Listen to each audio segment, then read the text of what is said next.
Student, today we have studied about class 9th coordinate geometry. तो हम लोग coordinate geometry से पहले कुछ चीज़ें सीख लेते हैं कि ये है क्या। जैसे कोऑर्डिनेट ज्योमेट्री के बारे में जानते हैं। ज्योमेट्री क्या है? ज्योमेट्री टू वर्ड से बना है, जियो और मैट्री। Geo means shapes, metry means measurement. तो ज्योमेट्री एक मैथमेटिक का एक ब्रांच है, जिसमें हम लोग साइज, शेप और उसकी पोजीशन के बारे में पढ़ते हैं। Geometry is a branch of A mathematics concerned with the question of size, shape, relative position of figure. तो देखो, ज्योमेट्री को हमने दो पार्ट में डिवाइड किया है। कौन कौन से पार्ट में? ज्योमेट्री को दो पार्ट में डिवाइड किया। एक तो कोऑर्डिनेट ज्योमेट्री और एक अपने पास में प्लेन ज्योमेट्री, जो हम लोग ने plane geometry 6th, 7th, 8th में पढ़ते हुए आ रहे हैं। 5th से स्टार्ट हो जाती है ज्योमेट्री, जो हम लोग 6th, 7th, 8th में अच्छे डीपली में पढ़ लेते हैं। जो प्लेन ज्योमेट्री होती है उसे हम लोग ड्राइंग पेपर पे रिप्रेजेंट कर सकते हैं, नोटबुक के पेपर पे रिप्रेजेंट कर सकते हैं। जैसे कि एक प्लेन पेपर है, उसमें तुम लोग ट्रायंगल बनाते हो या स्क्वायर बनाते हो, या हम लोग ने ले लिया एक सर्कल बनाते हो, तो इसे क्या बोलते हैं हम लोग? प्लेन ज्योमेट्री, जो हम लोग प्लेन सरफेस पे बनाते हैं। और इसी तरीके से प्लेन ज्योमेट्री के बाद में हमारा आता है कोऑर्डिनेट ज्योमेट्री, जो हम लोग पढ़ेंगे किसमें? 9th, 10th, 11th, 12th में पढ़ेंगे। तो प्लेन ज्योमेट्री क्या होता है? जो हम लोग ग्राफ पेपर पे रिप्रेजेंट करते हैं। किस पे रिप्रेजेंट करते हैं? ग्राफ पेपर पर। तो ग्राफ पेपर पे, जैसे ये अपने पास में तुम सभी बच्चों ने हरा सा ग्रीन कलर का ग्राफ पेपर देखा होगा। तो इस तरीके का ग्राफ होता है, जिसमें हम लोग 4 पार्ट में इसको बांटते हैं। तो इस प्लेन को हम लोग क्या बोलते हैं? कार्टेशियन प्लेन, जो हम लोग इसके डीपली हम लोग पढ़ेंगे अभी। स्टूडेंट, अब हम लोग कार्टेशियन प्लेन पढ़ेंगे। कार्टेशियन प्लेन है क्या? देखो, तुम लोगों ने ये देखा होगा इस प्रकार का ग्राफ, जो 8th क्लास में पढ़ाया हुआ था। इस तरीके का ग्राफ, जिसमें एक हॉरिजॉन्टल लाइन होती है, एक्स एक्सिस। हॉरिजॉन्टल क्या लाइन होती है? जो एक्स एक्सिस।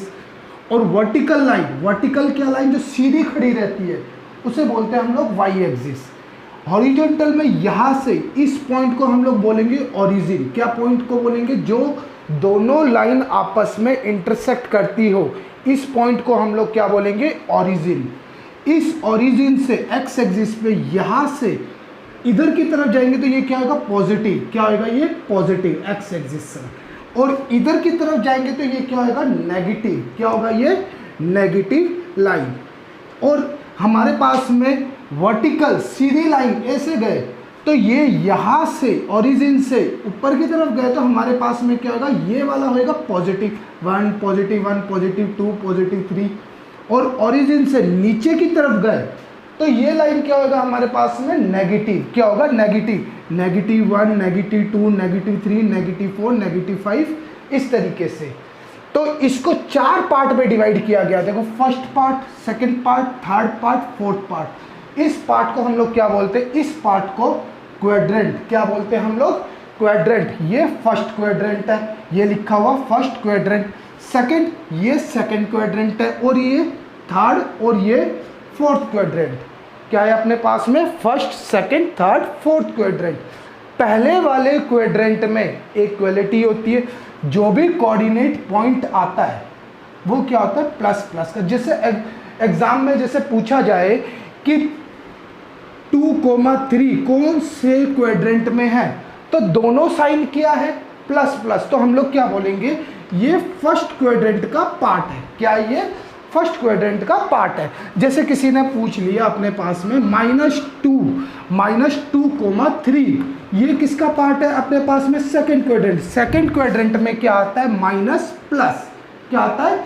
Minus plus. तो ये चीज ध्यान रखना। सेकंड क्वाड्रेंट में -2,3 किसी ने पूछ लिया कौन से क्वाड्रेंट से बिलोंग करता है, तो हम लोग क्या बोलेंगे? ये सेकंड क्वाड्रेंट से बिलोंग करता है। अब किसी ने पूछ लिया कि भाई -2, -3 कौन से क्वाड्रेंट से बिलोंग करता है, तो हम लोग क्या बोलेंगे? देखो, थर्ड क्वाड्रेंट में माइनस माइनस का आएगा। क्या आएगा? माइनस माइनस का। तो हम लोग क्या बोलेंगे? ये बिलोंग करता है थर्ड क्वाड्रेंट से। इसी तरीके से किसी ने ये पूछ लिया भाई 2,-3 कौन से क्वाड्रेंट से बिलोंग करता है, हम लोग क्या बोलेंगे, देखो ये प्लस माइनस कौन से क्वाड्रेंट से बिलोंग करता है, फोर्थ क्वाड्रेंट से बिलोंग करता है। ये चीज यहां तक क्लियर अपने पास में। अब स्टूडेंट ये जो हम लोगों ने 8th क्लास में एक चीज पढ़ी थी इस पॉइंट के बारे में, इस पॉइंट को हम लोग बोलते हैं कोऑर्डिनेट पॉइंट। इस पॉइंट को हम लोग क्या बोलते हैं, कोऑर्डिनेट पॉइंट। जैसे कि ये मेरे पास में सबसे पहले 6 यहाँ से लेकर यहाँ तक का डिस्टेंस कितना है 6, यहाँ से लेकर यहाँ तक का डिस्टेंस कितना है 3, तो इन दोनों पॉइंटों को हमने मिलाया तो ये पॉइंट क्या होगा 6,3। इस पॉइंट को हम लोग बोलेंगे कोऑर्डिनेट पॉइंट। क्या बोलेंगे, कोऑर्डिनेट पॉइंट। अब कोऑर्डिनेट पॉइंट के बाद में ये जो 6 है इसे बोलेंगे हम लोग एब्सिसा, एब्सिसा, और इस पॉइंट को हम लोग बोलेंगे ऑर्डिनेट पॉइंट। 3 को 6 क्या है, एब्सिसा। देखो मैंने यहाँ पर लिखा standard form of coordinate point is x, y। सबसे पहले तुम्हें x की वैल्यू लिखनी है, उसके बाद में किसकी वैल्यू लिखनी है, तुम्हें y की वैल्यू लिखनी है, जिसमें x पॉइंट, x क्या है एब्सिसा, y क्या है ऑर्डिनेट। x क्या है एब्सिसा और y क्या है अपने पास में ऑर्डिनेट। तो हमारे पास में जैसे ये वाला पॉइंट, ये पॉइंट क्या है, देखो ये x एक्सिस से कितनी दूरी पर है, 4 यूनिट की दूरी पर है। y इस हॉरिजॉन से y एक्सिस क्या है -3, तो ये पॉइंट क्या हो जाएगा ऑर्डिनेट, कोऑर्डिनेट पॉइंट, जिसको हम लोग 4 को क्या बोलेंगे एब्सिसा और 3 को -3 को क्या बोलेंगे ऑर्डिनेट पॉइंट। तो ये अपने पास में ऑर्डिनेट पॉइंट है।